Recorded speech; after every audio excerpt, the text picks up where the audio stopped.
देखो, जब से 190 मिलियन पाउंड का फैसला आया है तब से बज़ाहिरी तौर पर यूँ लग रहा है कि हर तरफ थरथली मची हुई है, हर तरफ एक पैनिक है, हर तरफ से कोई एक रेस्क्यू 112 सिचुएशन वाली सूरत हाल है। लेकिन इसकी असलियत क्या है? इसकी असलियत क्या है? खामोशी, एकदम पिन ड्रॉप साइलेंस है। मुज़ाकरात कैंट है फिश, deal no deal, NRO Imran Khan को नहीं मिल रहा। इस्टेब्लिशमेंट के साथ ये जो ख्याली पुलाव पका रहे थे कि जी हमारी इस्टेब्लिशमेंट के साथ साड़ी गल हो गई है, तो साड़ी उत्थे भी गल हो गई, तो साड़ी इत्थे भी गल हो गई, वो सब झूठ और वो सब जो है, जो मुगलज़ात और फजूलियात जो पाकिस्तान की अवाम को बताने की कोशिश की जा रही है, वो सिर्फ एक झूठा एक पैनिक है।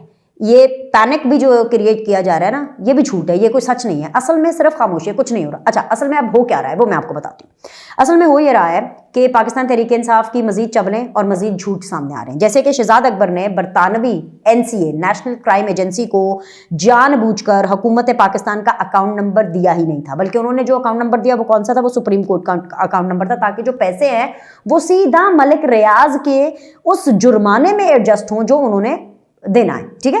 दूसरी चीज ये कि अरबों रुपए की जमीन हथियाने के लिए ये बारीक वारदात जो है, ये इमरान खान, बुशरा बीबी, शहजाद अकबर, ये और जुल्फी बुखारी भी इसमें शामिल है। बाकी जो कैबिनेट के लोग, जाहिर सी बात है बंद लिफाफा था कैबिनेट का, लेकिन cabinet is equally responsible for it, क्योंकि हुकूमत क्या है? हुकूमत is prime minister and the cabinet as per the तशरीह ऑफ द सुप्रीम कोर्ट।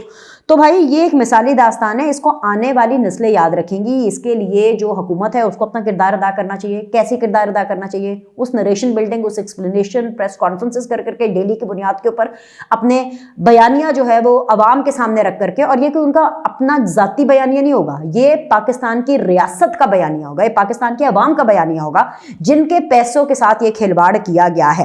हो क्या रहा है कि सलमान अकरम राजा साहब वो कोई नई नई लुच्चे फ्राई कर रहे हैं, नई नई चबले लेकर के आ रहे हैं कि जी 190 मिलियन पाउंड जो है वो हुकूमत पाकिस्तान के अकाउंट में आने ही नहीं थे, वो तो असल में सुप्रीम कोर्ट के अकाउंट में आने थे। यानी जिसका ये मतलब है कि अगर इनकी बात एक लम्हे के लिए मान ली जाए, जो कि बिल्कुल गलत है लेकिन चले मान भी ले, तो इसका ये मतलब है कि वो पैसे पाकिस्तान में आने ही नहीं थे। तो बेसिकली जो नेशनल क्राइम एजेंसी है उन्होंने मलिक रियाज के साथ डील की थी, यानी मलिक रियाज के पैसे उनको मलिक रियाज को देने थे वापस, एक डील के तहत। भाई जिस बंदे से पैसे लिए गए, एक क्राइम हुआ जिसकी वजह से नेशनल क्राइम एजेंसी एक्टिवेट हुई कि भाई क्राइम हुआ है, उसको कुछ करना है हमने, तो वो क्राइम जिसने किया उसी को क्या पैसे वापस दे देंगे? ऐसा हो नहीं सकता, ऐसा हो नहीं सकता। अब ये ना कहे कि जी बकौल इमरान खान साहब के कि अगर इमरान खान इस जगह पे होते और दूसरी जगह के ऊपर कोई और पॉलिटिकल पार्टी होती है, कोई किसी और पॉलिटिकल पार्टी का वजीर आजम होता, तो इमरान खान साहब उस वक्त पता क्या कहते? इमरान खान साहब ये कहते कि ये तो पटवारी हो गए, NCA भी पटवारी हो गया, तो अब क्या नेशनल क्राइम एजेंसी भी पटवारी हो गया है?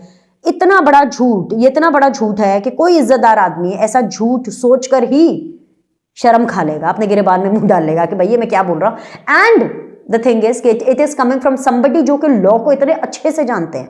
Salman Akram Raja is a very very respected law expert, and actually basically वो तो खुद कानून को जानते हैं, कानून बताते हैं लोगों को कि भाई असल कानून क्या है। सलमान अकरम राजा झूठ फैलाने से पहले, काश एक पाकिस्तान तहरीक इंसाफ के कारकुन होने से पहले वो एक पाकिस्तानी होकर के एक वकील होने की हैसियत से जिस प्रोफेशन से वो वाबस्ता है उस प्रोफेशन की ही इलाज रख लेते और बहुत बारीक तरीके से शहजाद अकबर साहब हों, इमरान खान हों, बुशरा बीबी हों, इनकी जो मिली भगत है, अगर इसके ऊपर अच्छे तरीके से अगर ये सर्वे कर लेते और अपनी स्टडी कर लेते, ठीक है ना, जांच पड़ताल कर लेते हैं, तो मैं ये समझती हूँ कि आज पाकिस्तान तहरीक इंसाफ के हालात बहुत ही अलग होते हैं। अच्छा, अब एक तरफ इनका झूठ है, एक तरफ इनकी चवलें हैं, एक तरफ इनकी बातें चली आ रही हैं कि भाई इमरान खान का तो कोई लेना देना नहीं है, ये तो नेशनल क्राइम एजेंसी और मलिक रियाज का जी लेना देना है। ये बिल्कुल वही बात है कि जिस तरह हुकूमत के अंदर इमरान खान ने जितनी भी फैज़याबी दी उसका ये लोग रिटर्न और उसका लॉजिक ये देते हैं कि भाई जनरल फैज के साथ जो भी हो रहा है वो फौज का जनरल फैज का मामला है। अरे भाई, तो उसके सबसे बड़े बेनिफिशियरी कौन थे? जनरल फैज ये सब कुछ किसकी मां पर और किसके लिए कर रहे थे? ऑफ कोर्स जनरल फैज ने जो भी किया सियासत में इंटरफेरेंस, वो अपने लिए भी की, अपने एम्बिशन के लिए भी की, अपने करियर सिक्योरिटी के लिए भी की, लेकिन बेसिकली उसके मेन बेनिफिशियरी कौन थे? वो इमरान खान थे, क्योंकि फायदे इमरान खान को हो रहे थे। तो ना ये लोग जनरल फैज के हो सके, ना ये लोग जो है आरिफ अलवी के हो सके, ना ये लोग अब मलिक रियाज के हो सके, हालांकि हीरे हों या फिर जमीन हो या फिर मतलब जो कुछ भी हो, जो भी इन्होंने फेवर्स ली हैं, वो जिन से इन्होंने फेवर्स लिए उनको किसी खाते में ले नहीं रहे। एक तरफ ये, दूसरी तरफ ये कि जी बाकायदा तौर पर एक बड़ी कानूनी जंग छेड़ने का फैसला किया गया है। बड़ी कानूनी जंग में क्या होगा कि सबसे पहले जज का कंडक्ट, जो है ना कि बात सबसे पहले वहां पर आती है कि भाई इस बंदे ने मेरे खिलाफ फैसला दिया, या ये वो बंदा है जिसने पहला कंकर मारा, वो वाली सूरत है, इसके पीछे पड़ जाओ। और इसके अंदर पाकिस्तान तहरीक इंसाफ को, उनके जो कीबोर्ड वॉरियर्स हैं, इनके अंदर उसको शिकस्त देना बहुत ज्यादा मुश्किल होता है, क्योंकि क्या होता है कि वो ऐसी लान तान करते हैं, ऐसे हाथों के पीछे पड़ते हैं कि अगला बंदा प्रेशर में आ जाता है।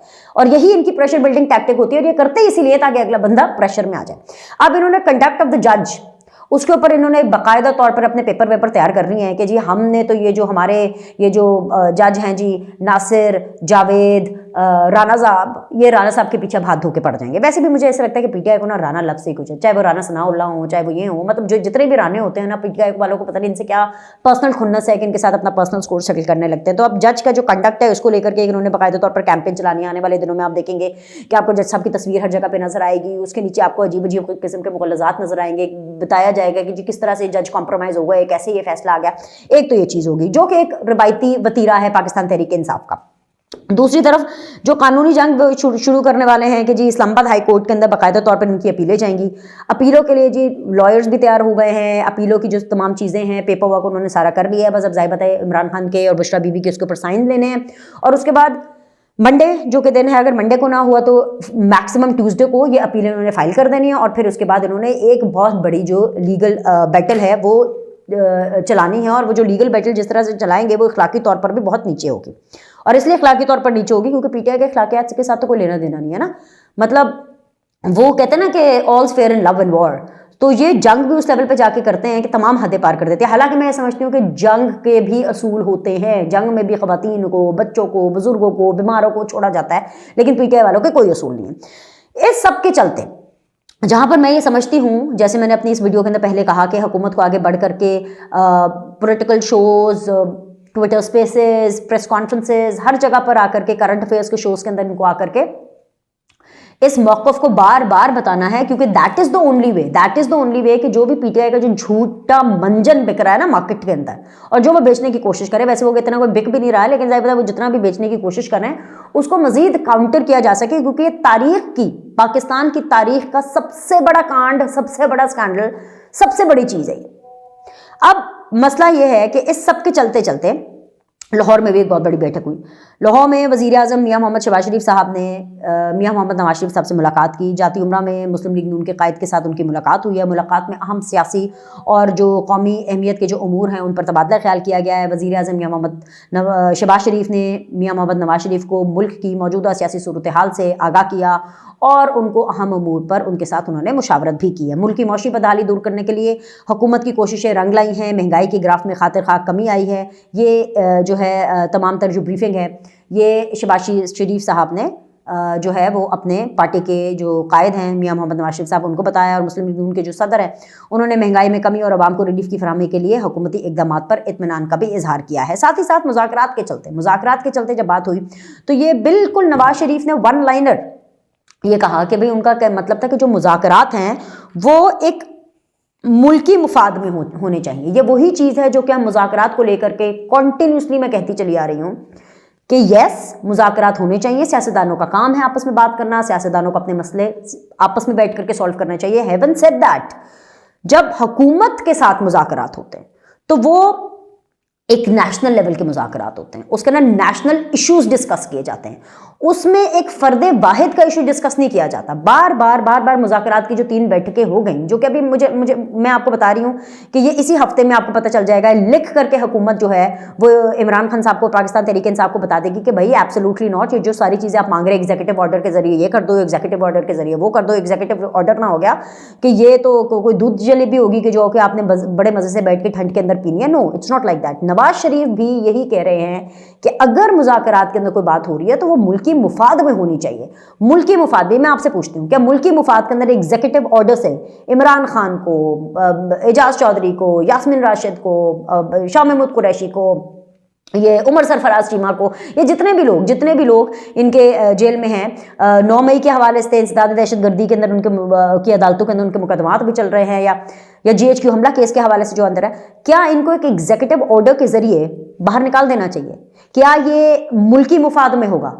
मुझे तो ये किसी एंगल से नहीं लग रहा कि मुल्की मुफाद में होगा। हाँ, कोर्ट्स के जरिए अगर इनको कोई रिलीफ मिलता है, कोर्ट्स के जरिए अगर इनके मामलात जो है उनके कोई फैसले आते हैं, वो एक अलग चीज़ है। मैं आपको बात कराऊं, नवाज शरीफ हों, उनको जितनी पॉलिटिकल विंडिकेशन का सामना करना पड़ा, शहबाज शरीफ, वो पूरी की पूरी नून लीग, ये देखें ना, अभी नाम लेते जाएंगे, वीडियो बढ़ती जाती है, Nawaz Sharif, Shahbaz Sharif, Maryam Nawaz, Hamza Shahbaz, Khawaja Asif, Saad Rafique, Hanif Abbasi, and the list is on and on and on, you know, the list is long. अच्छा, पीपल्स पार्टी की भी आप देख लें, खुर्शीद शाह साहब हों, फरियाल तालपुर हों, फरियाल तालपुर को हम कैसे भूल सकते हैं? फरियाल तालपुर को तो वो पता नहीं आधी रात को, चांद रात वाले दिन आधी रात को जी यहाँ से वहां करते, और पीपल्स पार्टी का मौका है जी फरियाल तालपुर को आधी रात को अगवा करके कभी इधर लेके जा रहे थे, कभी उधर लेके जा रहे थे। This is the word which Pakistan Peoples Party uses जब ये इस इंसिडेंट को याद किया जाता है। तो उन लोगों ने तो नहीं कहा था कि उस टाइम का जो वजीर आजम है या उस टाइम की जो हुकूमत है, जो कि पीटीआई की हुकूमत थी और इमरान खान उस टाइम के वजीर आजम थे, कि हम उनके साथ बैठ करके मुज़ाकरात करेंगे। नो, किसी ने भी, ना नवाज शरीफ ने उनके साथ बैठ करके मुज़ाकरात किए। हमारा ये इशू है, हमारी ये डिमांड्स हैं, और आप जो है हमें एग्जीक्यूटिव ऑर्डर के जरिए जेल से बाहर निकालें। और जितने हाई मॉरल ग्राउंड पे इमरान खान होते हैं, तो वो जिस तरह की मांगे कर रहे हैं, उनको खुद ही शर्म आनी चाहिए, उनको खुद ही सोच लेना चाहिए।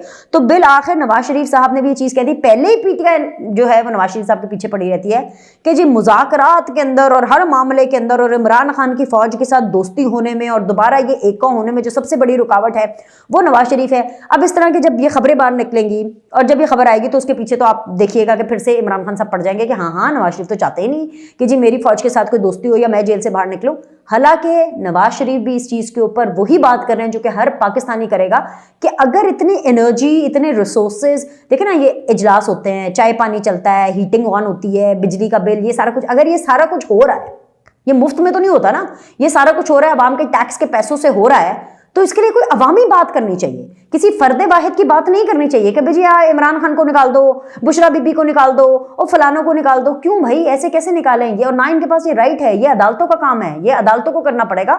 सो ये जो आने वाला हफ्ता है, इसके अंदर आप मजीद बड़ी डेवलपमेंट्स देखेंगे, खास तौर पे after the oath taking of the president of America.